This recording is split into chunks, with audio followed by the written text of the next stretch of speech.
Andito nga tayo ngayon sa Sumlang Lake dito sa Kamalig, Albay. Pagdating nga namin ay nagsisimula na at may mga performers na. Ngayon nga kasi ang ceremonial lighting ng Christmas Village dito sa Sumlang Lake na may temang Paskong Pinoy. Nag-perform din ng Sarungbanggi Festival Dance Troupe na kilalang kilala dito sa Albay bilang cultural dancers. Pagkatapos nga niyan ay nagbigay naman ng mensahe si Mayor Caloy Baldo ng Kamalig, Albay. Pagkatapos nga niyan, nagbigay rin naman ng mensahe si Kap Napa ng Barangay Sumlang. May magaling na singer din na nag-perform. Kumanta nga siya ng mga Christmas songs. Very interactive nga yung performance niya dahil may kinukuha pa siyang kakanta mula sa audience. Pati nga kami ay napapasabay na rin.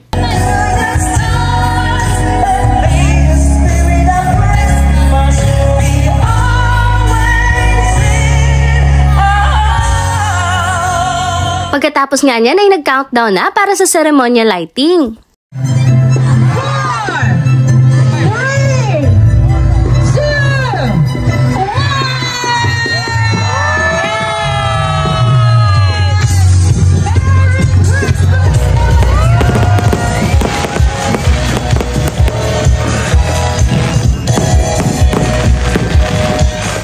Tapos nga ay dumating na rin si Congressman Joey Salceda. Medyo emosyonal nga siya nung nagbigay siya ng mensahe. Natutuwa daw kasi siya sa progreso ng Kamalig, Albay. Mula kasi sa pagiging third-class municipality ay gumagawa na ngayon ng pangalan ang Kamalig. Hindi na rin nawawala ang Kamalig sa listahan ng mga tourist destination dito sa Albay. Kung dati nga ang binabalik-balikan lang sa Kamalig ay ang kanilang pinangat, ngayon ay binabalik-balikan na rin ang kanilang mga tourist destination. Isa na dyan ang Sumlang Lake. Meron na rin silang Kitinday Hill at Kitwinan Hill. Kaya naman emosyonal si Kong Joey dahil nga sa patuloy na pagganda ng ekonomiya ng Kamalig at malaking bagay dito ay ang turismo. Mahal na mahal rin nga daw siya ng mga Kamalig nun, kaya naman mahal na mahal niya rin ng mga ito. Patawa-tawa lang yan pero naiiyak na yan.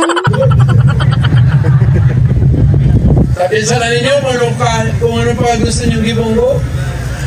Igubong ko kang amin, taning mo mga Kamalig. Thank you very much sa amin na pagpayaba. Dati ko kang malitnan. Ako talaga ka nang sa puso ko.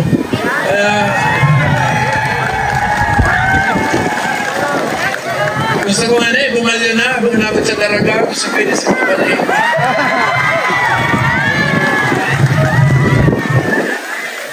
Kaya ba ako kahumaray?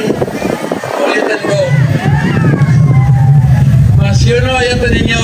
Kung ano'y kararay ng Kamalig, ibon ko na. Thank you very much. Kaya ba ako kahumaray? Ladies and gentlemen, Hoy, Merry Christmas pala! Pagkatapos nga ay nag-perform ulit ang Sarungbanggi Festival Dance Troupe. Napakaganda rin ng boses ng Himig Choir. Pagkatapos nga yan ay naglibot-libot na kami ni Alon. Ito nga yung unang pinasok namin at napakarami talaga nagpapapicture dito. Dito nga ay hinahanap ko si Alon kasi nga magpipicture kami. Tapos nakita ko ito pala ay pumunta sa ilalim. Ang ganda rin nga dito sa may pangalan ng Sumlang. Kasi yung ilaw niya umiiba-iba. Tinatambayan na rin nga ito na magpapamilya ng mga kumakain. Meron din nga pala dito makakainan na restaurant at cafe. Ito naman yung bukana ng Tunnel of Lights papunta doon sa restaurant. Tara, pasukin natin. Marami rin nga nagpipicture dito at nakikipicture din ako. Itag nyo na lang ako kung sakaling nakita nyo akong extra sa mga pictures nyo.